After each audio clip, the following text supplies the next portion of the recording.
Back in 1978, Jackie Chan gave us one of his most iconic movies. Before that, he had already been in over 20 films, but most of those were either small roles or him playing a kid, so not a lot of people knew who he was. The movie we're talking about here is Snake in the Eagle's Shadow, and this is the one that completely changed Jackie's career. Now, Jackie was already a beast in martial arts at that time, but we'll save that talk for another day. The real game changer? After this big hit. Jackie went on to give us Drunken Master. If we take a break from movies for a second, Drunken Kungfu, or Drunken Fist, is actually a real martial art. A lot of people who watch Jackie's movie might think you need to be drunk to do Drunken Kungfu, but the truth is, you don't need to be wasted at all. You just have to act like it. The director of Drunken Master, Yuen Wu-ping and Xu Ting-ching, came up with the idea to add the whole alcohol angle to make the movie more fun. But when it comes to Drunken Fist, all you're doing is acting drunk, not actually being drunk. One of the most common stories tied to the origins of Drunken Kung Fu comes from Chinese Taoist mythology, especially the legend of the 8 drunken immortals, Baxian. These 8 immortals were well known in Taoism, each with their own special abilities, and in some versions, they're portrayed as carefree, and yeah, sometimes drunk. Legend has it that these immortals fought using an unsteady, drunken-like style, with tricky movements to fool their enemies. The techniques in Drunken Kung Fu are said to be inspired by their mythical skills. Each of the 8 immortals is believed to represent different techniques or moves within the style. We'll talk more about that later in this video. If we talk about the story of the first Drunken movie, Jackie Chan as Wong Fei-hung is a young, talented martial artist, but he's a bit of a handful, always causing trouble and acting recklessly.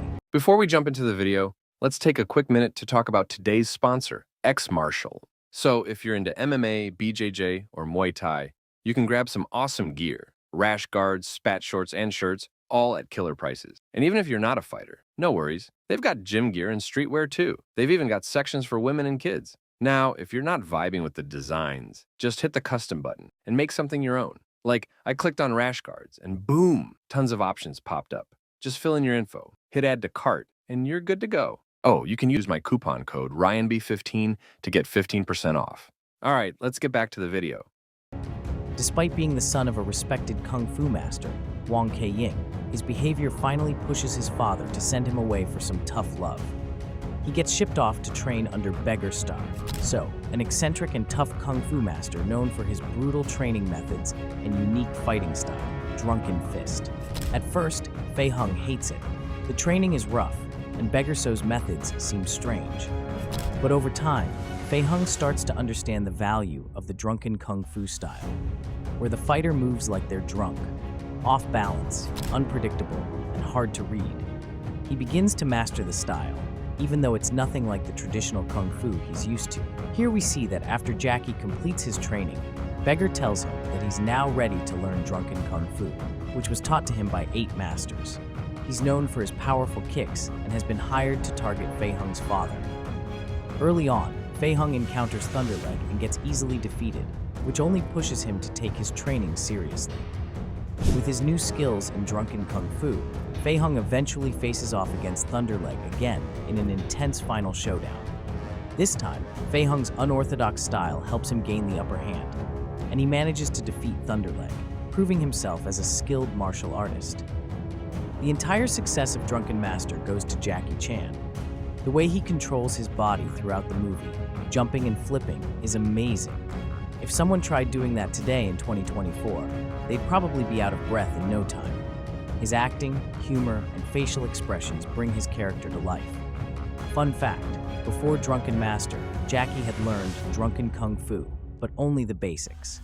He gave his own unique spin to it in the movie. After Drunken Master and Drunken Master 2, many movies were made about Drunken Kung Fu.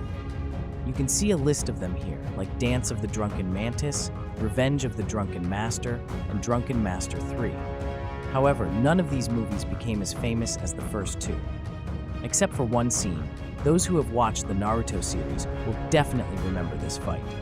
Even if you haven't seen it, let me explain it to you. Here, Lee fights Kimimaro to help Naruto. Up until now, Rock's injury hadn't fully healed.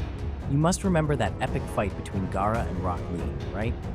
Anyway, during the fight, Lee mistakenly drinks a bottle of alcohol, thinking it's medicine, and then he shows off his real taijutsu.